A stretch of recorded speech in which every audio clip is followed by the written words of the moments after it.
Welcome back to Beena's learning class. 7ാം ക്ലാസ്സിലെ മാത്സിൻ്റെ ബീജഗണിതം അല്ലെങ്കിൽ ആൾജിബ്ര എന്ന് പറയുന്ന ചാപ്റ്ററിൻ്റെ 5ാമത്തെ പാർട്ടാവും നിങ്ങളെ നോക്കണേ. ഇവിടെ 4ാമത്തെ കലണ്ടറിൽ അടുത്തടുത്തുള്ള ഏതെങ്കിലും 4 സംഖ്യകൾ വരുന്ന സമചതുരങ്ങൾ പലയിടത്തായി വരയ്ക്കുക. നമുക്കൊരു കലണ്ടർ തന്നിട്ടുണ്ട്. ഞായർ, തിങ്കൾ, ചൊവ്വ, ബുധൻ, വ്യാഴം, വെള്ളി, ശനി എന്ന് കണ്ടോ കലണ്ടർ കൊടുത്തിട്ടുണ്ട്. അതിനകത്ത് നോക്കി 1, 2, 3 എണ്ണത്തിന് കണ്ടോ കളർ കൊടുത്തിട്ടുണ്ട്. ഓരോന്നിലും എത്ര എണ്ണമാണ്? 4 സംഖ്യകൾ വീതമാണ് എഴുതിയേക്കുന്നത്. ചോദ്യം നോക്കിയേ, ഇങ്ങനെയുള്ള ഏത് സമചതുരത്തിലും 4 സംഖ്യകളുടെയും തുക എന്താ 4ൻ്റെ ഗുണിതം ആകുന്നതിൻ്റെ കാരണം ബീജഗണിതം ഉപയോഗിച്ച് വിശദീകരിക്കുക. ആൾജിബ്ര ഉപയോഗിച്ച് നോക്കുക. ഇനി ഈ തുകയും സമചതുരത്തിലെ ഏറ്റവും ചെറിയ സംഖ്യയും തമ്മിലുള്ള ബന്ധം ബീജഗണിതം ഉപയോഗിച്ച് വിശദീകരിക്കുക. നമ്മളോട് കുറച്ച് ചോദ്യമേ ഉള്ളൂ. മറ്റേ നേരത്തെ കണക്കിൻ്റെ കൂട്ട് ഒരുപാട് ചോദ്യമൊന്നുമില്ല.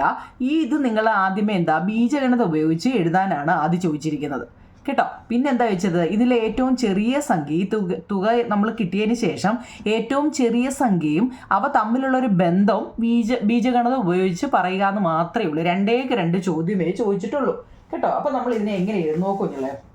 നമ്മുടെ കലണ്ടർ നോക്കിക്കേ. ഇവിടെ 3, 4, 10, 11 കണ്ടോ. ഇവിടെ 13, 14, 20, 21. ഇവിടെ 23, 24, 30, 31. ഇതിൽ നിന്ന് എന്തോ മനസ്സിലായി നിങ്ങൾക്ക്? ആകെ ഒരു ബോക്സിൽ അല്ലെങ്കിൽ ഒരു ഇതിനകത്തിൽ 4 എണ്ണേ തന്നിട്ടുള്ളൂ അല്ലേ? ഇത്രയേ ഉള്ളൂ നിങ്ങളെ. നോക്കിക്കേ, ഈ 3ൻ്റെ കൂടെ 1 കൂട്ടിയപ്പോഴാണ് അതിൻ്റെ വലത്ത് വശത്ത് കിടക്കുന്ന സംഖ്യ വരുന്നത്. നമ്മളത് നേരത്തെ ഇങ്ങനെ പഠിച്ചതാണ് അല്ലേ? വലത്തോട്ട് പോകുമ്പോൾ കൂടുതലും ഇടത്തോട്ട് പോകുമ്പോഴും കുറയുവാണെന്ന് നമുക്കറിയാം അല്ലേ? ഇവിടെ എക്സ് ആണെങ്കിൽ ഇത് x-1ഉം ഇത് x+1ഉം ആണെന്ന് നമ്മൾ ചെയ്തതാണ്. ഓർമ്മയുണ്ടല്ലോ? ഇനി ചെയ്യണ്ടല്ലോ അല്ലയോ നിങ്ങളെ? ഇത് എക്സ് ആണെങ്കിൽ വലത്ത് വശത്തെ x+1 എന്ന് വെച്ചാൽ 1 കൂടുതലും അതിൻ്റെ ഇടത്ത് വശത്ത് x-1ഉമാണ്. ഇവിടെ 1 കുറവുമാണ് അല്ലേ? അതെല്ലാം നമ്മൾ പഠിച്ചതാണ്. ഇവിടെ നോക്കിക്കേ, ഇവിടെ വലത്ത് ഒരെണ്ണേ ഉള്ളൂ, ഇടത്തില്ലല്ലോ. ഇവിടെ ഈ ബോക്സിനകത്തിലെ മാത്രമേ എഴുതാനേ നമ്മളോട് പറഞ്ഞുള്ളൂ. വലത്ത് വശത്ത് 1 കൂടുതലാണ് അല്ലേ? അപ്പോൾ എന്തെഴുതും? ഇത് എക്സ് ആണെങ്കിൽ ഇതെന്താവും നിങ്ങളെ? x+1 ആയിരിക്കും ഇല്ലയോ? അപ്പോൾ ഈ താഴെ എന്താന്ന് നോക്കിക്കേ. താഴെ നമുക്ക് ഒരാഴ്ച എത്ര ദിവസമാവും നിങ്ങളെ?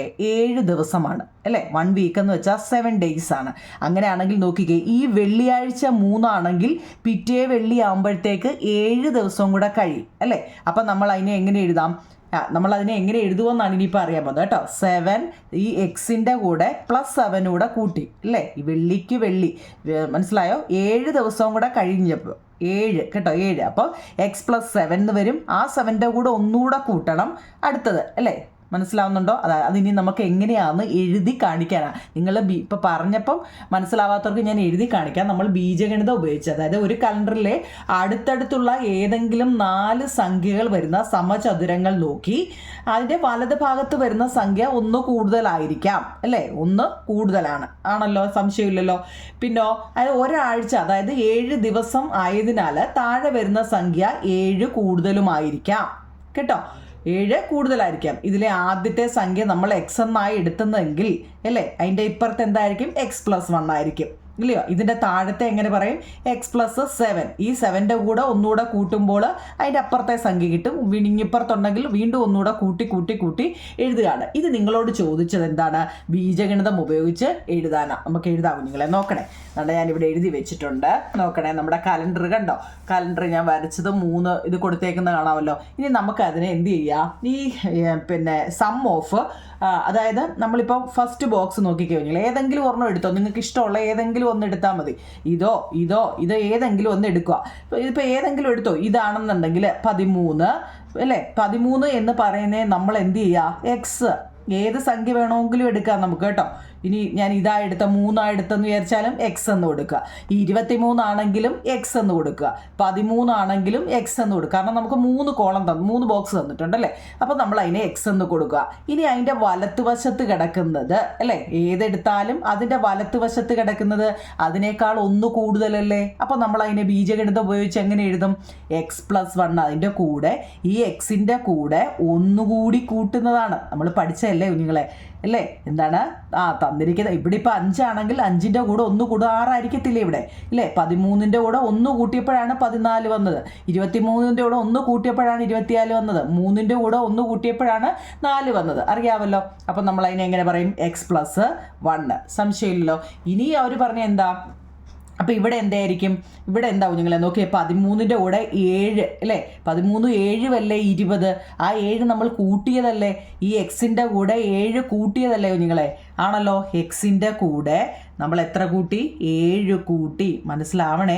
എക്സ് എന്ന് പറയുന്നത് നമ്മളിപ്പോൾ ആദ്യം ഏതാ സംഖ്യ എടുത്തതെന്ന് വെച്ചാൽ അതാണ് കേട്ടോ. 3 ബോക്സ് തന്നുകൊണ്ട് നമുക്ക് ഏതാണോ എടുക്കുന്നത് അതിന് എക്സ്, അതിൻ്റെ കൂടെ ഒന്നുകൂടെ കൂട്ടിയപ്പോഴാണ് അതിൻ്റെ വലത്ത് വശത്തെ സംഖ്യ കിട്ടിയത്. അപ്പോൾ x+1.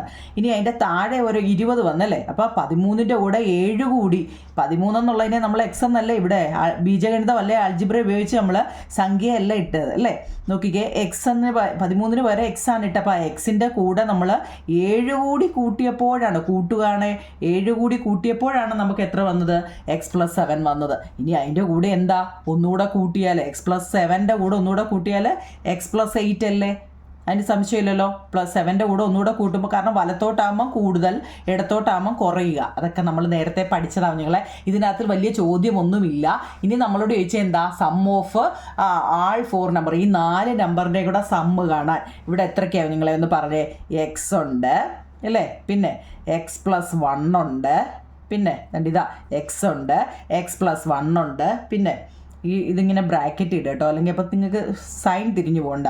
പിന്നെ x+7 ഉണ്ട്, x+7 ഉണ്ട്. പിന്നെ ഒരു x+8 ഉണ്ട്. കണ്ടോ?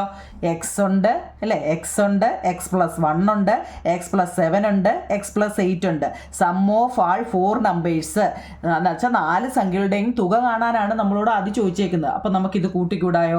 എങ്ങനെ കൂട്ടും? നോക്കിയോ നിങ്ങൾ, ഇവിടെ മൊത്തം എത്ര എക്സ് ഉണ്ട്? 1 2 3 4 അല്ലേ? അപ്പം നമ്മൾ അതിനെ എങ്ങനെ എഴുതാം?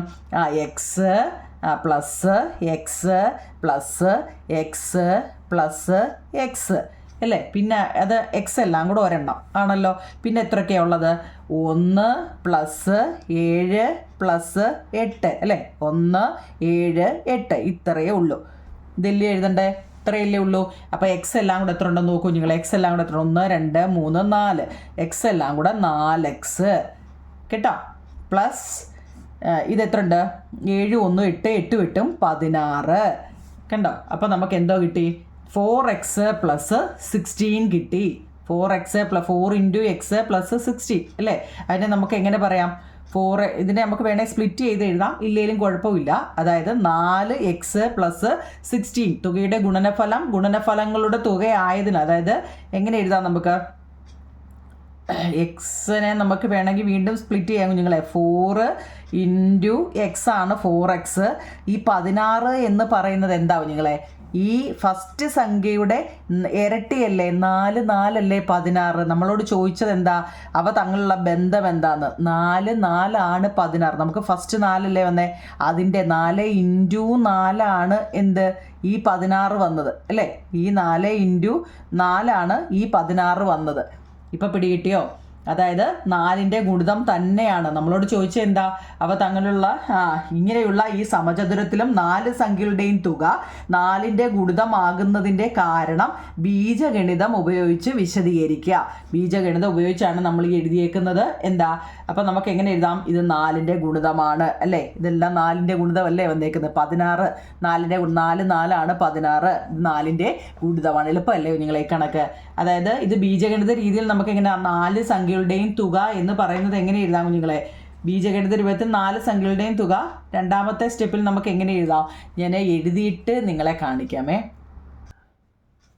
അപ്പോൾ നോക്കിയോ നിങ്ങളെ, ഇവിടെ നമുക്ക് എങ്ങനെ കിട്ടിയെന്ന് അറിയാവോ? അതായത് box X, x+1, x+7, x+8 ഇത് കിട്ടിയ എങ്ങനെയാണെന്ന് അറിയാമല്ലോ. അത് ഞാൻ പറഞ്ഞു. അപ്പോൾ അതെല്ലാം കൂടെ കൂട്ടുമ്പോൾ നമുക്ക് എങ്ങനെ കിട്ടും? 4x + 16 അല്ലേ? 4x + 16 ആണ് നമുക്ക് ആൻസർ കിട്ടിയത്. ഇത് നമ്മൾ സ്പ്ലിറ്റ് ചെയ്ത് വെച്ചു. അതായത് ഫസ്റ്റ് കിട്ടിയത് 4 ആണ്.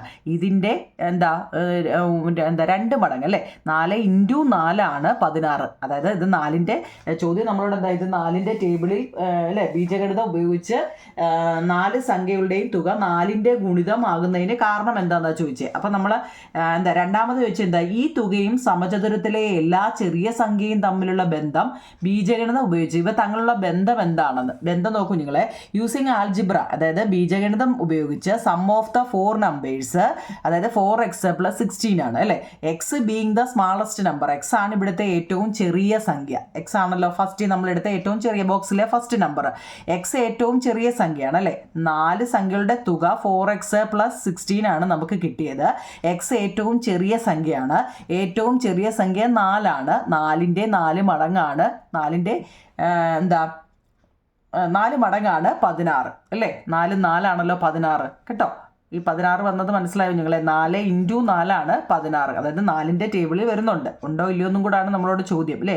4ന്റെ ഗുണിതം ആകുന്നതിന് കാരണം എന്താണെന്നും ചോദിച്ചിട്ടുണ്ട് കേട്ടോ. അപ്പം മലയാളംകാർ മലയാളവും ഇംഗ്ലീഷുകാർ ഇംഗ്ലീഷും എഴുതിയെടുക്കണം. ഇത് എളുപ്പമുള്ളൊരു ചോദ്യമല്ലേ കേട്ടോ. ഇതൊന്ന് ചെയ്ത് പഠിക്കണേ നല്ലതുപോലെ. ഇതെങ്ങനെയാണ് വന്നതെന്നൊക്കെ നമ്മൾ ഇച്ചിരിയുടെ ബാക്ക് അടിച്ച് നിങ്ങൾ നോക്കണേ. അപ്പം നമുക്ക് അടുത്ത ചോദ്യം നോക്കാം. അപ്പം നോക്കൂ നിങ്ങളെ, ബാക്കി മടങ്ങും മിച്ചവും എന്ന് പറയുന്നതാണ്. അടുത്ത എന്താ നിങ്ങളെ, മടങ്ങും മിച്ചവും. അപ്പം അതിനെക്കുറിച്ചാണ് ഇനി നമ്മൾ പറയുന്നത്. അത് നമുക്ക് ആദ്യമേ ടെസ്റ്റിലെ ഒന്ന് നോക്കാം. മൾട്ടിപ്പിൾ ആൻഡ് റിമൈൻഡർ എന്നുള്ളതാണ് കേട്ടോ. നമുക്ക് അത് മുതൽ തുടങ്ങാം. നോക്കിക്കേ, ഏത് എണ്ണൽ സംഖ്യയും മറ്റൊരു എണ്ണൽ സംഖ്യ കൊണ്ട് ഹരിച്ചിട്ട് ഏതൊരു നാച്ചുറൽ നമ്പർ ഉണ്ടല്ലോ, എണ്ണൽ സംഖ്യ, return the sum of the multiple of other the number. അതായത് മലയാളം മീഡിയക്കാർ നോക്കണേ, ഇത് ഏതൊരു എണ്ണൽ സംഖ്യയും മറ്റൊരു എണ്ണൽ സംഖ്യ കൊണ്ട് ഹരിച്ച് മടങ്ങും മിച്ചവുമായി എഴുതാം. അത് എങ്ങനെയാണെന്നാണ് നോക്കുഞ്ഞിങ്ങളെ. ഉദാഹരണത്തിന് തന്നെ അവർ തന്നെ പറഞ്ഞിട്ടുണ്ട്. 9നെ 4 കൊണ്ട് ഹരിച്ചാൽ എന്താ നിങ്ങളെ, 9നെ നമ്മൾ 4 കൊണ്ട് ഹരിച്ചാൽ, നോക്കണേ മനസ്സിലാവാത്തവർ നല്ലപോലെ നോക്കണേ. ടേബിളൊക്കെ അറിയാമല്ലോ. 4ന്റെ ടേബിളിൽ വരുമ്പോൾ 9 2 4 8 ആണ്. ശിഷ്ടം 1. ശിഷ്ടം എന്ന് വെച്ചാൽ റിമൈൻഡർ അല്ലെങ്കിൽ ശിഷ്ടം അല്ലേ. മലയാളംകാർക്ക് ശിഷ്ടം എന്നാണ് കേട്ടോ, റിമൈൻഡർ. നോക്കിയേ, അപ്പോൾ നമ്മൾ അവരെങ്ങനെ എഴുതിയിരിക്കുന്നത് നോക്കൂ നിങ്ങളെ. നോക്കണേ, ഇനി അങ്ങോട്ട് നല്ലതുപോലെ നോക്കണേ. 9നെ നമ്മൾ എത്ര വെച്ചാണ് ചെയ്തത്, 4 കൊണ്ട് ഹരിക്കുമ്പോൾ 9നെ 4 വിട്ട് നമുക്ക് എന്താ നോക്കിയേ, കോഷ്യൻ്റ് അല്ലേ, ഹരണഫലം 4 ശിഷ്ടം 1 അല്ലേ. അപ്പം നമ്മൾ അതിനെ എങ്ങനെ, 4 × 2 + 1 ആണ് 9. 4 × 2 നോക്കണേ, 4 × 2 8. 8ൻ്റെ കൂടെ ഒന്നുകൂടി കൂട്ടിയപ്പോഴാണ് 9 കിട്ടിയത്. അതാണ് അവർ പറയുന്നത്. അങ്ങനെയാണെങ്കിൽ തിരിച്ച് പറഞ്ഞാലോ, എങ്ങനെ പറയാം, 9നെ എന്ത് ചെയ്യുക, 4നെ 9 കൊണ്ട് ഡിവൈഡ് ചെയ്യാൻ. 4നെ 9 കൊണ്ട് ഡിവൈഡ് ചെയ്യാൻ. 4 / 9. 4 × 9 പറ്റുമോ ഞങ്ങളെ? പറ്റത്തില്ല. 0 അല്ലേ. 0 9s എത്രയാ, 0 തന്നെയാണ്. 0 × 9 0 ആണ് അല്ലേ. അപ്പം നമുക്ക് ശിഷ്ടം എത്ര കിട്ടും, 4 കിട്ടും. കാരണം ഈ 4നെ താത്തിറക്കി. മനസ്സിലാവുന്നുണ്ടോ? 4നകത്തെ 9 പറ്റുമോ? ഇല്ല, 0 ആണ്. അപ്പം 0 × ഇതിനെ 0 × 9 0. ഏതൊരു സംഖ്യ 0 ആണല്ലോ, 0 ആണ്. അപ്പം നമ്മൾ 4 ഇത് കുറയ്ക്കുക. 4ൽ നിന്ന് 0 പോയാൽ 0. 4ൽ നിന്ന് 0 കുറയ്ക്കുമ്പോൾ 4 ആണ് വരുന്നത് കേട്ടോ. അപ്പം നമുക്ക് എങ്ങനെ എഴുതാം, 9 നോക്കിക്കേ, 9 × 0. അതിൻ്റെ കൂടെ ഈ ശിഷ്ടവും കൂടെ കൂട്ടുമ്പോഴാണ് 9 × 0 0 ആണ്. 0യുടെ കൂടെ പ്ലസ് കൂട്ടിയപ്പോഴാണ് നമുക്ക് എന്ത് കിട്ടിയത്, 4 കിട്ടിയത്. ഇതിപ്പോൾ എല്ലാവർക്കും ഇതെങ്ങനെയാണ് വന്നതെന്നൊരു സംശയം ഉണ്ടായിരുന്നു. മാറിയോ ഞങ്ങളെ? അതായത് നമ്മൾ 9നെ 4 വെച്ച് ചെയ്യുമ്പോൾ നമുക്ക് എന്തോ 2 കൂടെ ആയപ്പോൾ തെറ്റിപ്പോകും. ഹരണഫലം അല്ലേ. കോഷ്യൻ്റ് 4 വന്നു, റിമൈൻഡർ 1 വന്നു അല്ലേ, ശിഷ്ടം 1 വന്നു. അപ്പം തിരിച്ചാണെങ്കിൽ 4നെ 9 കൊണ്ട് നമുക്ക് ചെയ്യാൻ പറ്റത്തില്ല. ചെറിയ സംഖ്യയെ വലിയ സംഖ്യ വെച്ച് ചെയ്യാൻ പറ്റത്തില്ല. അപ്പം നമ്മൾ എന്ത് ചെയ്തു, 0 × 9 0. ഈ 4ൽ നിന്നും 0 പോയാൽ 4 ആണ്. അപ്പം നമ്മൾ എങ്ങനെ എഴുതുക, 0 × 9 + 4. അപ്പം നമുക്ക് എന്താ, 4 കിട്ടി. ആ സംശയം അങ്ങ് മാറിയല്ലോ നിങ്ങളെ. 173 എല്ലാം നമ്മൾ ചെയ്തിട്ടുണ്ട് കേട്ടോ. നമ്മുടെ പാർട്ട് 3 1 2 3 4 ഒക്കെ കയറി കാണണേ. അപ്പോൾ നമുക്കിനി അടുത്ത പേജ് നോക്കണേ. 174 പേജ്. ഇങ്ങനെ 2 കൊണ്ട് മിച്ചമില്ലാതെ ഹരിക്കാൻ കഴിയുന്ന സംഖ്യകളെയാണ് ഇരട്ട സംഖ്യകൾ അല്ലെങ്കിൽ ഈവൻ നമ്പറുകൾ എന്ന് പറയുന്നത്. മലയാളം മീഡിയക്കാർക്കാണ് നിങ്ങളെ ഇരട്ട സംഖ്യകൾ. ഇംഗ്ലീഷ് മീഡിയക്കാർക്ക് എന്താ പറയുന്നത്, ഈവൻ നമ്പറുകൾ എന്നാണ് കേട്ടോ. ഈവൻ നമ്പറുകൾ. നോക്കി, ഈവൻ നമ്പർ എന്ന് വെച്ചാൽ എന്താണ്, 0 മുതലേ തുടങ്ങുന്നത് ഈവൻ നമ്പറാണ് കേട്ടോ. എന്താ കുഞ്ഞുങ്ങളെ നോക്കിക്കേ 2, 4, 6, 8, 10, 12 ഇങ്ങനെ എഴുതുന്നതെല്ലാം എന്താ ഈവൻ നമ്പറുകളാണ് അല്ലേ. അങ്ങനെ ഉദാഹരണമായിട്ട് തന്നെ ഇവിടെ നോക്കിക്കേ 2 ഇൻറ്റു 1 2 2 ഇൻറ്റു 2 2 ഇൻറ്റു 3 അങ്ങനെ അവർ ഇന്നെല്ലാം എഴുതാം. ഇതിനായി 2, 4, 6, 8 എന്നീ സംഖ്യകൾ ഇരട്ടകളാണ് പക്ഷെ പൂജ്യമോ എന്നവർ ചോദിച്ചിട്ടുണ്ട് അല്ലേ. എന്താ നിങ്ങളെ അങ്ങനെയാണെങ്കിൽ പൂജ്യമോ, അപ്പോൾ പൂജ്യവും ഇരട്ട തന്നെയല്ലേ, ഇരട്ട സംഖ്യ തന്നെയല്ലേ. പൊതുവെ പറഞ്ഞാൽ 2 കൊണ്ട് മിച്ചമില്ലാതെ ഹരിക്കാൻ കഴിയുന്ന സംഖ്യകളാണ് ഇരട്ട സംഖ്യകൾ. ഇതൊക്കെ 1 മാർക്കിന് ചോദിക്കാം കേട്ടോ. 2 കൊണ്ട് മിച്ചമില്ലാതെ ഹരിക്കാൻ കഴിയുന്ന സംഖ്യകളെയാണ് ഇരട്ട സംഖ്യകൾ എന്ന് പറയുന്നത്. ചെയ്ത് കാണിക്കണോ നിങ്ങളെ, ഡിവൈഡ് ചെയ്യാനൊക്കെ അറിയാമല്ലോ. അങ്ങനെയാണെങ്കിൽ ഇത് ബോക്സിലിട്ട് വൃത്തിയായിട്ട് എഴുതിയെടുക്കണം. ഏത് ഇരട്ട സംഖ്യയെയും 2n എന്ന രൂപത്തിൽ എഴുതാം. നോക്കണേ, അങ്ങനെ ഞാനൊന്ന് പറയാം.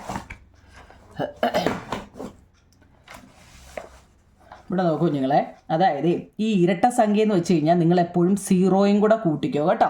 0 ഇരട്ട 0 2 4 6 8 അങ്ങനെ പോകുന്നതിനെയാണ് എന്ത് പറയുന്നത്, ഈവൻ നമ്പർ എന്ന് പറയുന്നത്. ഈവൻ നമ്പർ അല്ലെങ്കിൽ ഇരട്ട സംഖ്യകൾ, ഈവൻ നമ്പർ അല്ലെങ്കിൽ ഇരട്ട സംഖ്യകൾ അല്ലേ. അങ്ങനെയാണെങ്കിൽ നമ്മൾ ഇരട്ട സംഖ്യകൾ എന്ന് പറയുന്നത്. അപ്പോൾ ഇതിനെ എങ്ങനെ എഴുതാമെന്നാണ് പറയുന്നത്. ഏതെങ്കിലും ഒരു എണ്ണൽ സംഖ്യ, ഇപ്പോൾ നോക്കണേ 2 കൊണ്ട് മിച്ചമില്ലാതെ ഹരിക്കാൻ കഴിയണമെന്നാണ് അവർ പറയുന്നത്. ഇപ്പം നോക്കിക്കേ, ഇപ്പം 4 ഞാൻ എടുക്കാം നിങ്ങളെ. 4നെ ഞാൻ 2 വെച്ച് ഡിവൈഡ് ചെയ്യുക. എത്ര? 2 2 4 ശിഷ്ടം എത്ര? 0 അല്ലേ. ഇനി ഞാൻ ഈവൻ നമ്പർ ഏത് വേണമെങ്കിലും എടുക്കാമല്ലോ. ഇപ്പം 24നെ 2 വെച്ച് എടുക്കുകയാണ്. 1 2 2 4 2 2 4 അവിടെ എന്താ 0 വന്നേ. കണ്ടോ, ഏതൊരു ഇവൻ നമ്പറിനെയും നോക്കണേ, ഇവൻ നമ്പറിനെ എന്ത് ചെയ്യാം, ഇനി അങ്ങോട്ട് ഇക്വേഷൻ വെച്ച് നമുക്കപ്പം ചെയ്യാം. ഇപ്പം അതായത് ശിഷ്ടം 0 വരുന്നത് കണ്ടോ, ഇവൻ നമ്പറിനെ 2 വെച്ച് നമ്മൾ ഡിവൈഡ് ചെയ്താൽ നമുക്ക് 0 ആയിരിക്കും കേട്ടോ. അതറിയണേ, കാരണം ഇനി അങ്ങോട്ടുള്ള കണക്കിലറിയണം. ഏതൊരു ഇവൻ നമ്പറിനെയും നമ്മൾ 2 വെച്ച് ഡിവൈഡ് ചെയ്യുമ്പോൾ നമുക്ക് ശിഷ്ടം 0 തന്നെ ആയിരിക്കും കേട്ടോ. ഇനി നമ്മൾ അവർ പറയുന്ന രീതി വെച്ച് ഏതൊരു ഇരട്ട സംഖ്യ, അതായത് ഇവൻ നമ്പറിനെയും നമ്മൾ 2n എന്ന രൂപത്തിൽ എഴുതാം. ഇതിൽ n എന്നത് ഈ ബോക്സിൽ കിടക്കുന്ന കേട്ടോ, ഇത് ബോക്സ് നിങ്ങൾ എഴുതി. n എന്നത് 0 1 2 3 എന്നീ സംഖ്യകൾ ഏതെങ്കിലുമാണ്. അല്ലോ, മനസ്സിലായോ? അതായത് നമ്മൾ ഈ എണ്ണൽ സംഖ്യ എഴുതിയല്ലോ, 1 2 3 4 എന്നുള്ള എണ്ണൽ സംഖ്യ അറിയാമല്ലോ, നാച്ചുറൽ നമ്പർ. എണ്ണൽ സംഖ്യ എന്ന് പറയുന്നത് ഇപ്പോൾ 1 2 3 4 എന്നുള്ള ഏതെങ്കിലും സംഖ്യ, ഇതിനെ നമ്മൾ n എന്ന്, കാരണം ഏത് സംഖ്യ വേണമെങ്കിലും നമുക്ക് ഇതിനകത്ത് നിന്ന് എടുക്കാം, അതിനെ നമ്മൾ n എന്നാണ് പറയുന്നത്. മനസ്സിലായോ? ഏതെങ്കിലും ഒരു എണ്ണൽ സംഖ്യയെ n എന്ന് ഏതെങ്കിലും എടുത്തോ, ഇതിനകത്തിൽ ഏതെങ്കിലും നമുക്ക് ഇഷ്ടമുള്ള എടുക്കുക n. ഇതിനെ 2 കൊണ്ട് ഗുണിക്കുകയാണെങ്കിൽ, ഇതിനെ 2 കൊണ്ട് മൾട്ടിപ്പിൾ ചെയ്യുകയാണെങ്കിൽ നമ്മൾ അതിനെ എങ്ങനെയാണ് പറയുന്നത്? 2 ഇൻറ്റു n എന്നല്ലേ നിങ്ങളെ പറയുന്നത് അല്ലേ? ആണല്ലോ. ഇതിൽ ഏതെങ്കിലും ഒരു സംഖ്യയെ നമ്മൾ 2 വെച്ച് ഇൻറ്റു ചെയ്യുകയാണെങ്കിൽ, അല്ലെങ്കിൽ ഗുണിക്കുകയാണെങ്കിൽ, അല്ലെങ്കിൽ മൾട്ടിപ്പിൾ ചെയ്യുകയാണെങ്കിൽ നമ്മൾ അതിനെ എങ്ങനെയാണ് പറയുന്നത്? 2 ഇൻറ്റു n എന്നല്ലേ പറയുന്നത്. മനസ്സിലായോ? 2 കൊണ്ട് ഗുണിച്ചാൽ. ഒരു ഇരട്ട സംഖ്യയുടെ ബീജഗണിത രൂപം എന്ന് പറയുന്നത് എന്താ നിങ്ങളെ? അതായത് ഇവൻ നമ്പറിനെ ബീജഗണിത രൂപത്തിൽ എഴുതാൽ ഇവൻ നമ്പറിനെ ആൾജിബ്ര ഫോമിലോട്ട് മാറ്റുമ്പോൾ നമ്മൾ എങ്ങനെയാണ് ഇത് എടുത്തോണേ നിങ്ങളെ കേട്ടോ. ഇത് മനസ്സിലാക്കണേ. ഇവൻ നമ്പറിനെ ആൾജിബ്ര അതെ, ഇത് നല്ലപോലെ ഒരു ബോക്സിൽ കൂട്ടിക്കയറ്റി എഴുതിക്കോണം കേട്ടോ. കൂട്ടിക്കയറ്റി വൃത്തിയായിട്ട് എഴുതണം കേട്ടോ. 2 ഇൻറ്റു n ആണ്. മനസ്സിലായോ? ഒരു ഇരട്ടസംഖ്യയുടെ ബീജഗണിത രൂപം ഇവൻ നമ്പർ ആൾജിബ്രയുടെ ഇവൻ നമ്പറിൽ 2 ഇൻറ്റു n ആണ് കേട്ടോ. n എന്ന് പറയുന്നത് ഇതിനകത്തിൽ ഏത് സംഖ്യ വേണമെങ്കിലും ആകാം. മനസ്സിലായോ? ഇപ്പം നമ്മൾ ഇതിനകത്തിൽ 5 ആണെങ്കിലോ 2 ഇൻറ്റു 5, ഞാൻ ഇഷ്ടമുള്ള ഏതെങ്കിലും, ഇപ്പോൾ 2 ഇൻറ്റു 8 ഏത് വേണമെങ്കിലും ആകാം. കാരണം എന്താ, ഏതൊരു എണ്ണൽ സംഖ്യയെ n എന്നെടുക്കുക കേട്ടോ. 2 കൊണ്ട് ഗുണിക്കുകയാണെങ്കിൽ 2 ഇൻറ്റു എന്നാണ് നമ്മൾ എഴുതുക. അപ്പോൾ 2 ഇൻറ്റു n, അതായത് ഇവൻ നമ്പർ. മനസ്സിലായോ? ഒരു ഇരട്ട സംഖ്യയുടെ ബീജഗണിത രൂപം ചോദിച്ചാൽ 2 ഇൻറ്റു n അല്ലെങ്കിൽ 2n. 2 ഇൻറ്റു n എന്ന് വെച്ചാൽ എന്താ? 2n ആണ്.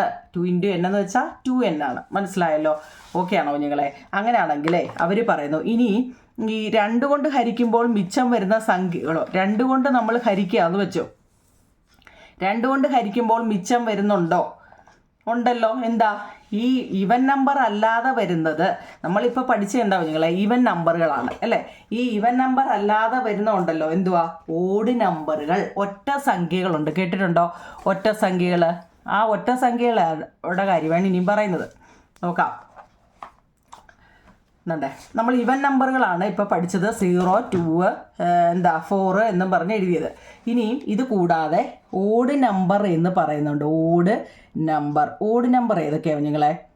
ഓഡ് നമ്പർ 1, 3, കാരണം ഈവൻ നമ്പർ അല്ലാത്തതല്ല ഓഡ് നമ്പറാണ്. 1, 3, 5, 7, 9 എന്നും പറഞ്ഞ് അങ്ങോട്ട് എഴുതുന്നതാണ് എന്താ ഓഡ് നമ്പർ അല്ലേ. ഇതിനെ നമ്മൾ 2 കൊണ്ട് ഡിവൈഡ് ചെയ്യുകയാണെങ്കിൽ നോക്കണേ നിങ്ങളെ, ഇതിനെ നമ്മൾ 2 ഇപ്പം നോക്കി 5നെ നമ്മൾ 2 കൊണ്ട് ഡിവൈഡ് ചെയ്താൽ എന്താ 2, 2, 4 ശിഷ്ടം 1. ശിഷ്ടം കണ്ടോ 1 വന്നു.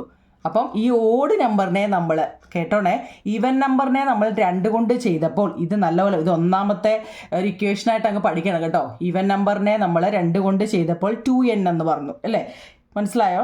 2 ഉണ്ട്. അങ്ങനെയാണെങ്കിൽ ഓഡ് നമ്പറിനെ നമ്മൾ 2 വെച്ച് ചെയ്താൽ ശ്രദ്ധിക്കണേ നിങ്ങളെ, തെറ്റിക്കല്ലേ. ഓഡ് നമ്പറിനെ 2 വെച്ച് ചെയ്താൽ ശിഷ്ടം എത്ര നിങ്ങളെ? 1 വരും. നമുക്ക് ഇഷ്ടമുള്ള ഇപ്പോൾ 9നെ ഏതെങ്കിലും ഒരു സംഖ്യ എടുത്ത് 9നെ 2 വെച്ചാൽ എത്ര? 4, 2, 8 ശിഷ്ടം 1. കണ്ടോ ശിഷ്ടം അവിടെയും 1 വന്നു. അപ്പം നമ്മളെ ഓഡ് നമ്പറിനെ ഏത് ഓഡ് നമ്പറിനെ 2 വെച്ച് ചെയ്താലും ശിഷ്ടം 1 വരും അല്ലേ.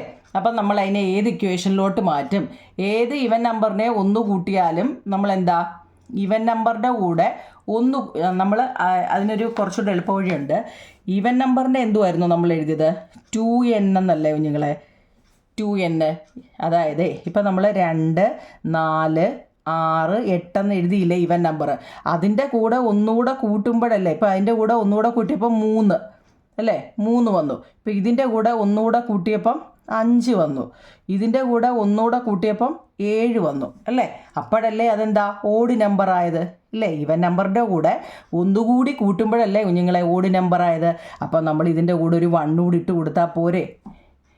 എന്തോ ആക്കാനാ കുഞ്ഞുങ്ങളെ? ഓഡ് നമ്പറിൻ്റെ കേട്ടോ. ഓഡ് നമ്മൾ ഈവൻ നമ്പറിൻ്റെ ഇക്വേഷൻ പറഞ്ഞു. ഈവൻ നമ്പർ ആൾജിബ്രയിൽ 2n എന്നുള്ള ഇക്വേഷൻ. അങ്ങനെയാണെങ്കിൽ നമ്മൾ പറഞ്ഞ രീതിയിൽ എന്താ ഓഡ്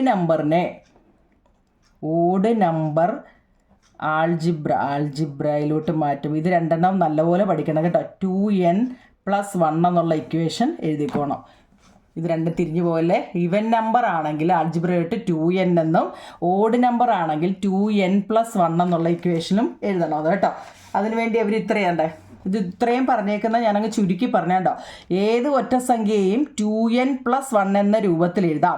n എന്നത് ഏത് സംഖ്യ വേണമെങ്കിലും ആകാം. നമ്മളീ പറഞ്ഞ ഏത് ഇപ്പോൾ 1, 3, 5, 7, 9 ഒക്കെ ചെയ്തില്ലേ, അതിൽ ഏത് സംഖ്യ വേണമെങ്കിലും ആകാം കേട്ടോ. അത് ഈ ഇക്വേഷൻ പഠിച്ചാൽ തോന്നിയില്ല. ഇത് 2 വേണ്ടിയാണ് നമ്മൾ ഇത്രയും സംസാരിച്ചത് കേട്ടോ. പഠിച്ചോണേ. ഈവൻ നമ്പർ എന്ന് വെച്ച് കഴിഞ്ഞാൽ എന്താ ഇരട്ട സംഖ്യകൾ 2n ഒറ്റ സംഖ്യകളെ 2n + 1 ചെയ്യുന്നത്. മനസ്സിലായോ നിങ്ങളെ? ഈ 2 ഇരട്ട സംഖ്യ കൂട്ടിയാൽ ഇപ്പം 2n അങ്ങനെയാണെങ്കിൽ അവർ നമ്മളോട് ചോദിക്കുക. ഇതിപ്പോൾ നോക്കണേ, 2 ഇരട്ട സംഖ്യകൾ കൂട്ടിയാൽ 2n കൂടെ നമ്മൾ എന്ത് ചെയ്യണം? ഇപ്പം 2 കൂട്ടുണ്ടെങ്കിൽ എന്ത് ചെയ്യും? 2n + 2 എന്ന് എഴുതണം കേട്ടോ. മനസ്സിലായോ? ഏത് സംഖ്യ ആയാലും ഇപ്പോൾ 0 മുതൽ ഉള്ള ഏത് സംഖ്യ ആയാലും ഞാൻ എക്സർസൈസ് ചെയ്ത് കാണിക്കാം. നോക്കൂ നിങ്ങൾ. അടുത്തതാ ഉദാഹരണം. ഏത് 2 ഇരട്ട സംഖ്യകൾ തമ്മിൽ കൂട്ടിയാലും ഇരട്ട സംഖ്യ തന്നെയാണെന്ന് ഉദാഹരണങ്ങൾ കണ്ടെത്തി എഴുതുക. ഏത് 2 ഇരട്ട സംഖ്യകൾ തങ്ങളിൽ കൂട്ടിയാലും ഉദാഹരണം നോക്കണേ. ഇത് നോക്കണേ കുഞ്ഞുങ്ങളെ. ഏത് 2 ഇരട്ട സംഖ്യകൾ തമ്മിൽ കൂട്ടിയാലും ഇരട്ട സംഖ്യ തന്നെയാണെന്ന് ഉദാഹരണ സഹിതം എഴുതുക.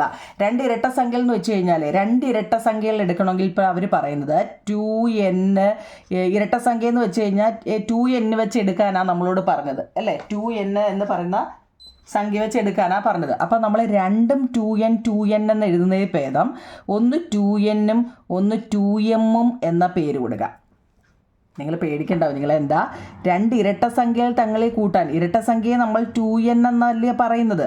അപ്പോൾ നമ്മൾ 2n അധികം 2n എന്ന് പറയുന്നതിൽ ഭേദം ഒരെണ്ണത്തിൻ്റെ പേര് മാറ്റി അവർ പറയുന്നു നിങ്ങൾ 2n-ഉം 2m എന്നും കൊടുക്കാൻ കേട്ടോ. അങ്ങനെ ഇത് എം കണ്ടൊന്നും പേടിക്കേണ്ട, രണ്ടെണ്ണം ആയതുകൊണ്ട് അവർ പേരൊന്നും മാറ്റിയെന്നേ ഉള്ളൂ.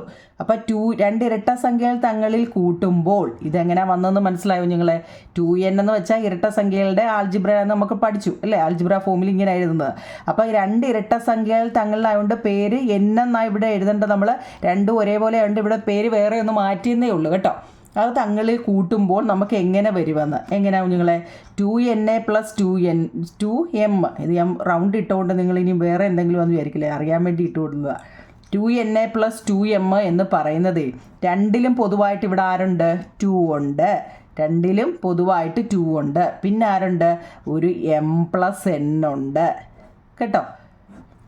രണ്ട് ഇരട്ട സംഖ്യകൾ തങ്ങളിൽ കൂട്ടുമ്പോൾ, ചോദ്യം നല്ലപോലെ കേൾക്കണേ, കൂട്ടുമ്പോൾ ഇങ്ങനെ വരും കേട്ടോ. നമ്മുടെ ടെസ്റ്റിൽ അങ്ങനെ ഒരു ചൊല്ല്, അതായത് 0 മുതൽ ഏത് സംഖ്യ ആയാലും 0 മുതലുള്ള ഏത് സംഖ്യ ആയാലും എന്താ നമുക്ക് ഈ m + n എന്ന് പറയുമ്പോൾ അത് രണ്ടും കൂടെ കൂട്ടുമ്പോൾ ഇനി നോക്കൂ നിങ്ങളെ, ഇപ്പം ഞാൻ പറയാം 2 ഇവിടെ 4 + 5 എന്നായിക്കോട്ടെ.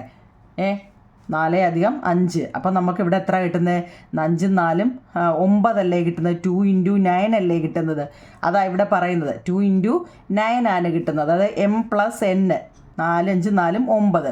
അപ്പോൾ ഇതിനെ നമ്മൾ എന്താ ഇങ്ങനെ വരുന്നതിനെ നമുക്ക് പി എന്ന പേര് കൊടുക്കാമെന്ന ടെസ്റ്റിൽ ഇങ്ങനെ എഴുതിയേക്കുന്നത് കേട്ടോ. അതുകൊണ്ടാണ് ഞാൻ ഈ പേര് പറയുന്നത്. ഇതിനെ എന്താ നിങ്ങളെ പി എന്ന് പറയാവുന്നു. പി ഏതെങ്കിലും ഒരു വേരിയബിൾ പറയാനായിരിക്കാം കേട്ടോ, പി എന്ന് പറയാം. ഇത്രയേ ഉള്ളൂ. ഇത് മനസ്സിലായി കാണുമെന്ന് വിശ്വസിക്കുന്നു. അതായത് ഓഡ് നമ്പറും ഈവൻ നമ്പറും തങ്ങളിലുള്ള കണക്കാണ് ഇനി ഇപ്പോൾ നമ്മൾ പഠിക്കുന്നത്. തിരിഞ്ഞു പോലെ നിങ്ങളെ ഈവൻ നമ്പർ ആണെങ്കിൽ 2n, കൂടുതൽ നിങ്ങൾ ടെൻഷൻ അടിക്കേണ്ട, 2n ആണ്. ഓഡ് നമ്പർ ആണെങ്കിൽ 2n + 1 എന്ന രീതിയിൽ ചെയ്യുക കേട്ടോ. കാരണം റിമൈൻഡർ 1 ആയതുകൊണ്ട് 1. ഇനി റിമൈൻഡർ 2 ആണെങ്കിൽ അവിടെ 2 ഇട്ടൊക്കെ ചെയ്യും. ഇനി അങ്ങോട്ട് ചെയ്യുമ്പോൾ അത് മനസ്സിലാവും. ഇപ്പം രണ്ട് ഇരട്ട സംഖ്യകൾ തങ്ങളിൽ കൂട്ടാനാണെങ്കിൽ അതുകൊണ്ട് ഇങ്ങനെ എഴുതുക. ഈ m n കൂടെ കൂട്ടുമ്പോൾ നമുക്ക് പി എന്ന് എഴുതാമെന്നും പറയുന്നുണ്ട്. ഇതൊക്കെ ടെസ്റ്റിൽ പറഞ്ഞതാണ് കേട്ടോ. ഞാൻ ചുരുക്കി പറഞ്ഞത് കൊണ്ടാണ് നിങ്ങൾക്ക് 2m + 2n എന്ന് എടുക്കാം. m n എന്നത് 0 ഏതെങ്കിലും എണ്ണൽ സംഖ്യയോ ആണ്. കണ്ടോ, മനസ്സിലായോ? ഇത്രയും ഇതായിട്ട് എഴുതിയത് കൊണ്ടാണ്. മനസ്സിലാവുന്നുണ്ടോ നിങ്ങളെ? അങ്ങനെയാണെങ്കിൽ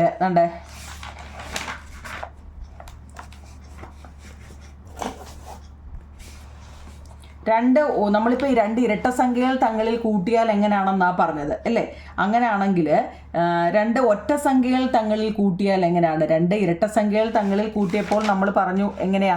ഇത് മറക്കല്ലേ കുഞ്ഞുങ്ങളെ, 2n + 2m = 2m + n എന്നാണ് നമ്മുടെ ടെസ്റ്റിൽ എഴുതിയിട്ടുണ്ട്. എന്താ? രണ്ട് ഇരട്ട സംഖ്യകൾ തങ്ങളിലാണെങ്കിൽ. അങ്ങനെയാണെങ്കിൽ ഇരട്ട സംഖ്യ എന്ന് വെച്ചാൽ ഈവൻ നമ്പർ ആണേ കുഞ്ഞുങ്ങളെ, ഇംഗ്ലീഷുകാർ കേട്ടോണേ. ഓഡ് നമ്പർ എന്ന് വെച്ച് കഴിഞ്ഞാൽ ഒറ്റ സംഖ്യകൾ തങ്ങളിലാണെങ്കിൽ എങ്ങനെയാണെന്ന്. എന്താ? രണ്ട് ഓഡ് നമ്പർ കൂട്ടിയാൽ ഈവൻ നമ്പർ തന്നെ ആയിരിക്കും കുഞ്ഞുങ്ങളെ. നോക്കണേ നിങ്ങൾ. ഇപ്പം 5 ഉം 3 രണ്ട് ഒറ്റ സംഖ്യ അല്ലെങ്കിൽ ഓഡ് നമ്പർ അല്ലേ? 5 3 എത്ര? 8. നിങ്ങൾക്ക് അതറിയാമോ? രണ്ട് ഒറ്റ സംഖ്യകൾ തങ്ങളിൽ കൂട്ടിയാൽ, രണ്ട് ഓഡ് നമ്പറുകൾ തങ്ങളിൽ കൂട്ടിയാൽ എപ്പോഴും എന്താ? ഈവൻ നമ്പറുകളായിരിക്കും കേട്ടോ. രണ്ടെണ്ണം രണ്ടെണ്ണം ആയതുകൊണ്ട് രണ്ട് ഓഡ് നമ്പർ ആണെങ്കിൽ നമുക്ക് അതിനെ എങ്ങനെ പറയാം? എങ്ങനെ എഴുതാം? മുമ്പ് പറഞ്ഞ രീതി വെച്ച് 2m ടെസ്റ്റിലുണ്ട് കേട്ടോ. 2m + 1 2n + 1. രണ്ട് ഓഡ് നമ്പറിൻ്റെ മുമ്പ് നമ്മൾ ചെയ്തതാ. ഈവൻ നമ്പർ ആണെങ്കിൽ 2n ആണെന്നും ഓഡ് നമ്പർ ആണെങ്കിൽ 2n + 1 ആണെന്നും മുമ്പ് നമ്മൾ എഴുതിയതാണ് അല്ലേ? അങ്ങനെയാണെങ്കിൽ രണ്ടെണ്ണം ആണെങ്കിൽ ഇതുവരെ m എന്നൊരു പേര് കൊടുത്തതേ ഉള്ളൂ. പേടിക്കല്ലേ m കണ്ടോണ്ട്. 2n + 1 2n + 1 എന്ന് എഴുതാൻ വേണ്ട. നിങ്ങൾ ഒരെണ്ണം മാറ്റി m ആക്കിക്കോ എന്നേ ഉള്ളൂ കേട്ടോ. നിങ്ങളെ പേടിക്കണ്ട കേട്ടോ. അപ്പോൾ ഇതെങ്ങനെ m ഒക്കെ ഇതിനകത്ത് ഇത് വന്നെന്ന് ടെൻഷൻ അടിക്കണ്ട. മനസ്സിലായോ? രണ്ട് ഓഡ് നമ്പർ ഇതാണെന്നങ്ങ് പഠിച്ചു വെച്ചേക്കണം. ഈവൻ നമ്പർ ഇതാണെന്ന് പറയാമെങ്കിൽ നമുക്കെല്ലാം പറ്റും കേട്ടോ. ഇവിടെ രണ്ട് ഓഡ് നമ്പർ എന്ന് വെച്ച് കഴിഞ്ഞാൽ 2n + 1 2n + 1 എന്നാണ് വരേണ്ടത്. രണ്ടെണ്ണം ആയതുകൊണ്ട് ഒരേപോലെ വേണ്ടാന്ന് വെച്ചാൽ ഒന്ന് മാറ്റി പിടിച്ചെന്നേ ഉള്ളൂ കേട്ടോ. നിങ്ങളെ പേടിക്കല്ലേ. അപ്പോൾ അതിനെ നമ്മൾ എങ്ങനെ എഴുതാം നോക്കിയേ? 2m + 1 + 2n + 1 കൂട്ടാണ് അല്ലേ? അപ്പം നമുക്ക് അതിനെ എങ്ങനെ എഴുതാം? 2m + 2n + 2m ഉം 2n കൂട്ടാനല്ലേ, പിന്നെ ഇവിടെ ഒരു 1 ഉണ്ട്, ഇവിടെ ഒരു 1 ഉണ്ട്. ആ 1 എത്ര കുഞ്ഞുങ്ങളെ? 2 അല്ലേ? അപ്പോൾ ഇവിടെ എല്ലാം പൊതുവായിട്ട് ഇവിടെ ആരുണ്ടോ കുഞ്ഞുങ്ങളെ? 2 ഉണ്ട്. പൊതുവായിട്ട് എപ്പം എന്ന് വെച്ചാൽ 3ലും അടങ്ങി ആരാന്ന് വെച്ചാൽ അതിനെ ഇങ്ങനെ ഫസ്റ്റിൽ കൊണ്ടുപോകാം കേട്ടോ. എന്നിട്ട് എന്ത് ചെയ്യണം? ബാക്കിയുള്ളതിനെ, ബാക്കി ഇവിടെ ഒരു m ഉണ്ട്, പ്ലസ് ഇവിടെ ഒരു n ഉണ്ട്, പ്ലസ് ഇവിടെ ഒരു 2 ഉണ്ട്. ഈ 2നെ ഒരു 2 അല്ലേ 2, ഒരു 2നെയാണ് അങ്ങോട്ട് കൊടുത്തത്. അപ്പോൾ ഇവിടെ ഒരു 1 ഉണ്ട് കേട്ടോ. അതെപ്പോഴും നിങ്ങൾ ഈ 2 അങ്ങ് പോയി കഴിഞ്ഞാൽ അവിടെ 0 എന്ന് എഴുതല്ലേ കുഞ്ഞുങ്ങളെ? തെറ്റാണ് കേട്ടോ. അവിടെ ഒരു 1 ഉണ്ട്, ഒരു 2 ആണ് 2 കേട്ടോ. ആ ഒരു 2 ആണ് ഇങ്ങോട്ട് ഇട്ടത്. അപ്പോൾ അവിടെ 1 ഉണ്ട് കേട്ടോ. എപ്പോഴും അത് അവിടെ 0 ഇട്ട് വെക്കല്ലേ കേട്ടോ. ഈ ഒരു ഇക്വേഷൻ നല്ലപോലെ പഠിക്കണം. നമ്മൾ ഒന്നും കൂടെ ഞാൻ പറയാം, നിങ്ങൾ ഇച്ചിരി സമയം എടുത്താലും വേണ്ടിയില്ല. ഓഡ് നമ്പറുകൾ തങ്ങളിൽ, 2 ഓഡ് നമ്പറുകൾ തങ്ങളിൽ കൂട്ടുമ്പോൾ 2m+n ആണ് വരുന്നത് കേട്ടോ. അതെങ്ങനെയാണ് വരുന്നതെന്ന് അറിയാമല്ലോ. അടുത്ത 2 ഓഡ് നമ്പറുകൾ, ഞാൻ പറഞ്ഞ തെറ്റിപ്പോയോ നിങ്ങളെ? 2 ഈവൻ നമ്പർ ആണ് ഇത്. 2 ഈവൻ നമ്പർ തങ്ങളിൽ കൂട്ടുമ്പോൾ 2m+n. 2 ഓഡ് നമ്പർ, ഞാനതിൽ സ്പീഡിൽ പറയുമ്പോൾ ചിലപ്പോൾ തിരിഞ്ഞു പോകുന്നുണ്ടോ എന്ന് എനിക്കറിയില്ല കുഞ്ഞു കേട്ടോ. എന്നാലും ഒരു കാര്യം തന്നെ ഒരു 50 വട്ടം പറയുന്നുണ്ടെന്ന് എനിക്കറിയാം. 2 ഇത് ഇങ്ങനെ തന്നെ ചെയ്യണം കേട്ടോ. 2m വന്നത് പേടിക്കേണ്ട. n വീണ്ടും n² ഒക്കെ 2n ഒക്കെ പിന്നെയും 2n ആയി പോകും. അതുകൊണ്ടാണ് അവർ m ഒക്കെ കേട്ടോ. ഇതിൻ്റെ പിന്നിൽ ഒരുപാട് ഇതുണ്ട്, ഒരുപാട് നിങ്ങളെ പറഞ്ഞു ഇതാക്കുന്നില്ല. അതുകൊണ്ട് അവർ പേര് മാറ്റിയിട്ടെന്നേ ഉള്ളൂ നിങ്ങളെ. 2m.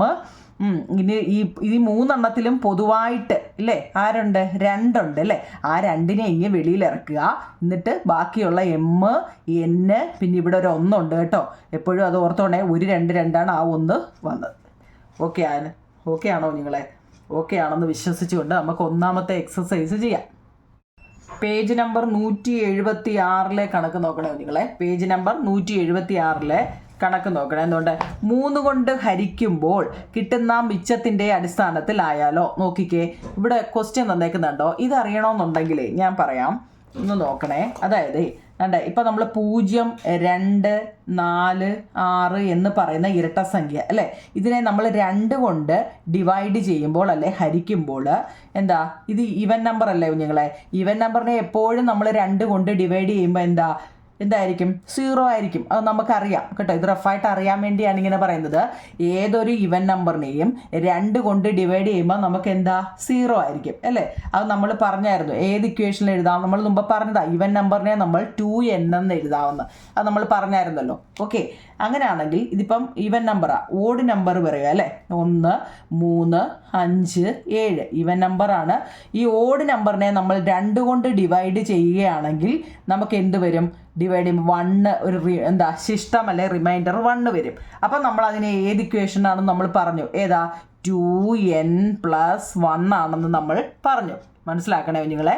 2n+1 ആണെന്ന് നമ്മൾ പറഞ്ഞു അല്ലേ? ഓഡ് നമ്പറിൻ്റെ ആൾജിബ്ര വെച്ചിട്ട് ഇവൻ നമ്പറിൻ്റെ ആൾജിബ്ര നമ്മളിപ്പോൾ ചെയ്തതേ ഉള്ളൂ.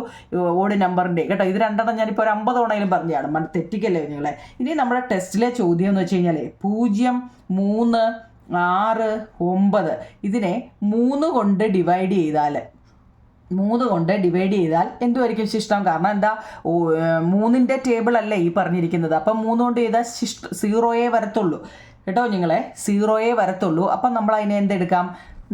ഇവിടെ 2 വെച്ച് ഡിവൈഡ് ചെയ്യുമ്പോൾ 2n ആണെങ്കിൽ 3 വെച്ച് 2 വെച്ച് മൾട്ടിപ്പിൾ ചെയ്തപ്പോൾ, അതായത് 2ൻ്റെ ഈവൻ നമ്പർ അല്ലേ, 2 വെച്ച് ചെയ്തപ്പോൾ 0 വന്നപ്പോൾ നമ്മൾ 2n എന്ന് എഴുതി. 3 വെച്ച് ഡിവൈഡ് ചെയ്തപ്പോൾ 0 വരുമ്പോഴേ 3n എന്ന് എഴുതിയാൽ മതി. മനസ്സിലായോ? കൂടുതൽ വാരി വലിച്ച് നിങ്ങളൊന്നും ആലോചിക്കേണ്ട, 3n എന്നങ്ങ് എഴുതിയാൽ മതി. ഇതിപ്പം നിങ്ങൾക്ക് ഏകദേശമൊക്കെ പിടികിട്ടി കാണുമെന്ന് വിശ്വസിക്കുന്നു. അങ്ങനെയാണെങ്കിൽ ഇതെന്താ? 3യുടെ ടേബിൾ അടുത്ത് നോക്കിക്കേ. 1 ഇതിൻ്റെ കൂടെ എല്ലാം ഈ 3യുടെ ടേബിളിൻ്റെ കൂടെ ഓരോന്ന് കൂട്ടി നോക്കിയേ. 3, 1, 4, 6, 1, 7, 9 കണ്ടോ? ഇതിനെ നമ്മൾ 3 കൊണ്ട് ഡിവൈഡ് ചെയ്യുക. കാരണം ഇത് വെച്ച് ചെയ്തപ്പോൾ 0, 3 വെച്ച് ഡിവൈഡ് ചെയ്തപ്പോൾ നമുക്ക് 0 ആണ് കിട്ടിയത്. അതിൻ്റെ കൂടെ ഓരോന്നും കൂടെ കൂട്ടിയാൽ അതിനെ 3 വെച്ച് ഡിവൈഡ് ചെയ്യുമ്പോൾ നമുക്ക് എന്തുമായിരിക്കും? ശിഷ്ടം 1 ആയിരിക്കും അല്ലേ? കാരണം ഓരോന്നും നമ്മൾ അതിൻ്റെ കൂടെ കൂട്ടിയപ്പോൾ ശിഷ്ടം. സംശയം ഉണ്ടാവും നിങ്ങളെ. അതായത് ഇപ്പം 10നെ നമ്മൾ 3 വെച്ച് ഡിവൈഡ് ചെയ്യുക. സംശയം ഉണ്ടെങ്കിലേ, അതായത് 3, 3, 9 ശിഷ്ടം 1. ശിഷ്ടം 1 വരുമെന്ന് ഇല്ലേ? 7നെ നമ്മൾ 3 വെച്ച് ഡിവൈഡ് ചെയ്യുക. 2, 3, 6 ശിഷ്ടം 1 വന്നു. ഇതാ പറഞ്ഞത്. ശിഷ്ടം 1 വരുന്നത് വന്നു കഴിഞ്ഞാൽ എങ്ങനെ എഴുതുമെന്ന് അവർ പറയുന്നത്? ആ ശിഷ്ടവും കൂടി എന്ത് ചെയ്യണമെന്ന് പറയുന്നത്? എന്താ ചെയ്യണം കുഞ്ഞുങ്ങളെ? ഒന്ന് കൂട്ടിയാൽ മതി. അതായത് 3n+1. ഇവിടെ ശിഷ്ടം 1 വന്നപ്പം ആ 2n കൂടെ 1 കൂട്ടി. മനസ്സിലായോ? ഇവിടെ 3 ആയപ്പോൾ 3n, ശിഷ്ടം 1 വന്നപ്പോൾ 3n കൂടെ 1 കൂട്ടി. മനസ്സിലാവുന്നുണ്ടോ കുഞ്ഞുങ്ങളെ? അങ്ങനെയാണെങ്കിൽ 5 വെച്ച് ഡിവൈഡ് ചെയ്യാനാണെങ്കിലോ? ഞാൻ ചുമ്മാ അങ്ങ് ചോദിക്കുക. 5 വെച്ച് ഡിവൈഡ് ചെയ്യാനാണെങ്കിൽ ചുമ്മാ അതങ്ങ് പറയാം. ഇപ്പം ശിഷ്ടം 2 വന്നെന്ന് വെച്ചോ. ശിഷ്ടം 2 വന്നെങ്കിൽ നമ്മൾ എങ്ങനെ ചെയ്യും? 5n+2 അങ്ങ് ഇട്ടാൽ മതി. ശിഷ്ടം എത്ര വരുന്നോ അത് +2 എന്ന് വെച്ചും കൊടുക്കുക. ശിഷ്ടം വരുന്നത് പ്ലസ് ഇട്ടങ്ങ് എഴുതുക. ഇപ്പോൾ പിടി കിട്ടിക്കാണും അല്ലേ? എത്ര വെച്ചാണോ നമ്മൾ ഡിവൈഡ് ചെയ്യേണ്ടത് അത് ഇങ്ങനെ കൊടുക്കുക. ഇവിടെ അങ്ങനെ തന്നെ അല്ലേ? 3 വെച്ച് ഡിവൈഡ് ചെയ്യൂ 3n, 3 വെച്ച് ഡിവൈഡ് 3n, 2 വെച്ച് ഡിവൈഡ് 2n, 2 വെച്ച് ഡിവൈഡ് 2n. ശിഷ്ടം റിമൈൻഡർ എവിടെ വരുന്നത് വെച്ചാൽ +1. റിമൈൻഡർ ഇവിടെ 2 വന്നപ്പോൾ +2. ഇപ്പോൾ പിടി കിട്ടിയോ നിങ്ങൾ? എളുപ്പമല്ലേ? ഇപ്പോൾ പിടി കിട്ടി കാണുമെന്ന് വിശ്വസിക്കാതെ കിട്ടിയില്ലേ ഒന്നുകൂടെ ഒന്ന് വായിക്കടിക്കണം കേട്ടോ. ഓക്കെ ആണല്ലോ? അപ്പോൾ അത് അത്രയും ആണ്. നമുക്ക് അടുത്ത പാർട്ടിൽ അടുത്തതായിട്ടിടാവും. നിങ്ങൾ ഇപ്പം തന്നെ ഒത്തിരി ആണെന്ന് തോന്നില്ലേ? അതുകൂടെ ചെയ്യണോ? അതിൻ്റെ ഒന്നാമത്തെ എക്സർസൈസ് ചെയ്യാൻ കുഞ്ഞുങ്ങളെ നോക്കിയാൽ 3 കൊണ്ട് ഹരിച്ചാൽ മിച്ചം 1 വരുന്ന സംഖ്യയും മിച്ചം 2 വരുന്ന ഒരു സംഖ്യയും തമ്മിൽ കൂട്ടുക. ഇത്തരം ഏത് 2 സംഖ്യകളുടെ തുകയെയും 3 കൊണ്ട് മിച്ചമില്ലാതെ ഹരിക്കാം എന്നതിൻ്റെ കാരണം ബീജഗണിതം ഉപയോഗിച്ച് എഴുതാനാണ് ചോദിച്ചേക്കുന്നത്. മനസ്സിലായി? ഇപ്പം നമ്മൾ ചെയ്ത അതേ ഇത് തന്നെ. 3 കൊണ്ട് ഹരിച്ചാൽ മിച്ചം 1 വരണം. അപ്പം നമ്മൾ എന്തോ ചെയ്യണം? നോക്കിയാൽ ചോദ്യം എഴുതിയിട്ടുണ്ടോ നിങ്ങളെ? നോക്കണേ. 3 കൊണ്ട് ഹരിക്കുക എന്ന് പറയുന്ന 3ൻ്റെ ടേബിൾ അറിയണം അല്ലേ? 3ൻ്റെ ടേബിൾ ഏതൊക്കെയാണ് നിങ്ങളെ? ഇപ്പോൾ 0 ഉണ്ട് കേട്ടോ. 3, 6, 9, 12, 15 അല്ലേ? 12, 15 എന്ന 3ൻ്റെ ടേബിളാണെന്ന് നമുക്കറിയാം. ചോദ്യം നോക്കണേ കുഞ്ഞുങ്ങളെ.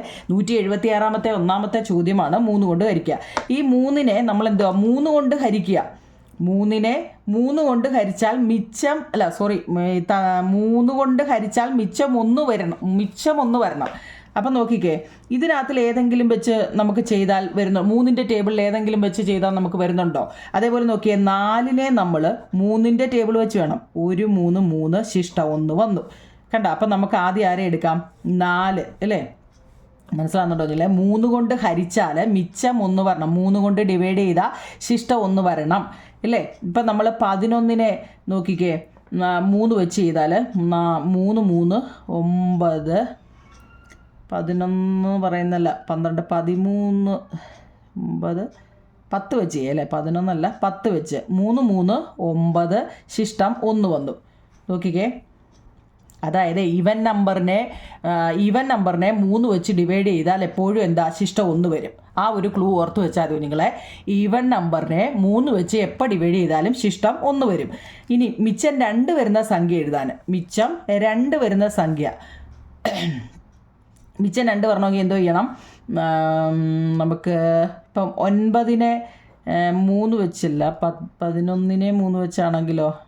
11നെ 3 വെച്ച് ചെയ്താൽ എത്ര വരും കുഞ്ഞുങ്ങളെ? 11നെ 3 വെച്ച് 3, 9, 10, 11, 2 വന്നല്ലോ. ശിഷ്ടം 2 വന്നല്ലോ. അപ്പോൾ 11. ഇതൊക്കെ ചെയ്യുന്ന ഇതിൻ്റെ ഒന്നും ആവശ്യമില്ല. മുമ്പ് ചെയ്ത ഇക്വേഷൻ എടുത്താൽ മതി കുഞ്ഞുങ്ങളെ. എന്താ? 3 കൊണ്ട് ഹരിച്ചാൽ ശിഷ്ടം 1 വരുന്ന, അതായത് അതിൻ്റെ ആൾജിബ്രയിൽ എഴുതുമ്പോൾ നമ്മൾ എങ്ങനെ എഴുതും? ആൾജിബ്രയിലോട്ട് മാറ്റുമ്പോൾ നമ്മൾ എങ്ങനെ വരും കുഞ്ഞുങ്ങളെ? മുമ്പ് നമ്മൾ പഠിച്ച 3 കൊണ്ടല്ലേ ഹരിക്കുന്നത്. അപ്പം 3n. മനസ്സിലായോ? മുമ്പ് നമ്മൾ ചെയ്താൽ മനസ്സിലായോ? ഇത്രയും ഒന്നും എഴുതേണ്ട കാര്യമില്ല. ഇതിൻ്റെ ഒന്നും ആവശ്യമില്ല. എന്നാലും ഞാനങ്ങ് പറഞ്ഞേ ഉള്ളൂ. 3 കൊണ്ട് ഹരിച്ചാൽ ശിഷ്ടം വരുന്നതെന്ന് വെച്ചാൽ 3 കൊണ്ട് ഹരിക്കുക എന്ന് പറയുമ്പം 3n, ശിഷ്ടം 1. ഇത്രയേ ഉള്ളൂ. ഇതിനാണ് നമ്മൾ ഈ കിടന്ന് ചെയ്തത് അല്ലേ? 3 കൊണ്ട് ഹരിച്ചാൽ ശിഷ്ടം 2 വരണമെങ്കിലോ എങ്ങനെ എഴുതാം കുഞ്ഞുങ്ങളെ? 3n 3 കൊണ്ട് ഹരിച്ചു, ശിഷ്ടം 2 വന്നു. അതും നമുക്ക് കിട്ടി. ഇനി 3 കൊണ്ട് ഹരിച്ചാൽ ശിഷ്ടം 3 വരത്തില്ല അല്ലേ? കാരണം 3, 3ൻ്റെ ഇതിപ്പോൾ ഇത് 2 വരത്തുള്ളൂ. അപ്പോൾ എന്നിട്ട് അവർ പറഞ്ഞ എന്താ? ഇതിൻ്റെ കാരണം ബീജഗണിത രൂപം ഉപയോഗിച്ച് തുക കാണാനാണ്. ഇതിൻ്റെ 2ൻ്റെയും കൂടെ തുക കാണണം കുഞ്ഞുങ്ങളെ. എന്ന് വെച്ചാൽ എന്താ? ഇത് 2ഉം കൂടി കൂട്ടണമെന്ന്. 3n പ്ലസ് നമുക്ക് ഇതിനെ ഒരെണ്ണത്തിൻ്റെ പേര് m എന്നാക്കാം. ഏതെങ്കിലും ഒരെണ്ണത്തിൻ്റെ പേര് m എന്നാക്കാം. നമ്മൾ ആ 2 n ആക്കണ്ട കേട്ടോ. കാരണം എന്ന് വെച്ചാൽ അത് വേറെ ആൻസർ പോകും. അപ്പം ഒരെണ്ണത്തിൻ്റെ പേര് m എന്നും ഒരെണ്ണത്തിൻ്റെ n എന്ന് ബാക്കി കേട്ടോ. 3 കൊണ്ട് ഹരിച്ചാൽ ശിഷ്ടം 1 വരുന്ന ഇതും ശിഷ്ടം 2 വരുന്നത് വന്നേ കുഞ്ഞുങ്ങളെ, ശിഷ്ടം 2 വരുന്നത് +2. എൻ്റെ കുഞ്ഞുങ്ങളെ എത്ര കൊണ്ടാണോ ഗുണിക്കുന്നത് അത് ഫസ്റ്റിൽ എഴുതുക. ശിഷ്ടം എത്ര എന്ന് വെച്ചാൽ അത് 2, അത്രയേ ഉള്ളൂ. അതിനാണ് നമ്മൾ ഇത്രയും കേട്ടോ. അത് നിങ്ങൾ എന്തോ വലിയ സംഭവമാണെന്ന് വെച്ച് ചെയ്യാതിരിക്കല്ലേ കുഞ്ഞുങ്ങളെ കേട്ടോ. അപ്പോൾ നമ്മൾ എങ്ങനെ എഴുതാം? 3m അല്ലെ 3n + 1ഉം ഇതുകൂടെ കൂട്ടണം +3m + 2 അല്ലേ. അപ്പോൾ എങ്ങനെ എഴുതാം നോക്കിയേ, ഇവിടെ ഒരു 3n ഇവിടെ 3m അല്ലേ. അപ്പോൾ എത്ര? അതിനെ രണ്ടിനെയും കൂടെ ഒരിടത്ത് കൊണ്ടുവരാം. 3n + 3m + ഈ 1ഉം ഈ 2 കൂടെ ആയപ്പോൾ 3 അല്ലേ. ഇതിനകത്തിൽ പൊതുവായിട്ടുള്ള ആളിനെ എന്ത് ചെയ്യണം? എപ്പോഴും പറഞ്ഞു പൊതുവായിട്ടുള്ള ആളിനെ വെളിയിൽ കൊണ്ടുവരിക. 3 ആണ്. പിന്നെ ബാക്കി ആരുണ്ട് ഇവിടെ ബ്രാക്കറ്റിൽ? n m. മുമ്പേ നമ്മൾ പറഞ്ഞു അതേ സംഖ്യ തന്നെയാണ് നമ്മൾ വെളിയിൽ എടുക്കുന്നെങ്കിൽ അവിടെ ആര് വരും? 1 വരും കേട്ടോ. മനസ്സിലായോ? അപ്പം നമുക്ക് ഈ ആൻസർ ആയിരിക്കും കിട്ടുന്നത്. ഇത്രയും മതി, നിങ്ങൾ കുളവാക്കണ്ട, ഇത്രയും കൊണ്ട് അങ്ങ് നിർത്തിയാൽ മതി കേട്ടോ. ഈ കിട്ടുന്നതിനെ എല്ലാം നമുക്ക് എന്ത് പറയാം? ഇപ്പം നമ്മൾ നേരത്തെ ചെയ്ത് അത് വേണ്ട, നിങ്ങൾ അത്രയും ചെയ്ത് തെറ്റിക്കേണ്ടാവും. നിങ്ങളെ ഇവിടെ കൊണ്ടങ്ങ് നിർത്തിയാൽ മതി. ഇത്ര എഴുതിയാലും ആൻസർ ശരിയാണ് കേട്ടോ. ഓക്കെ കുഞ്ഞുങ്ങളെ, താങ്ക് യു. അടുത്ത കണക്ക് നമുക്ക് അടുത്ത ലിങ്കിൽ ഇടാം.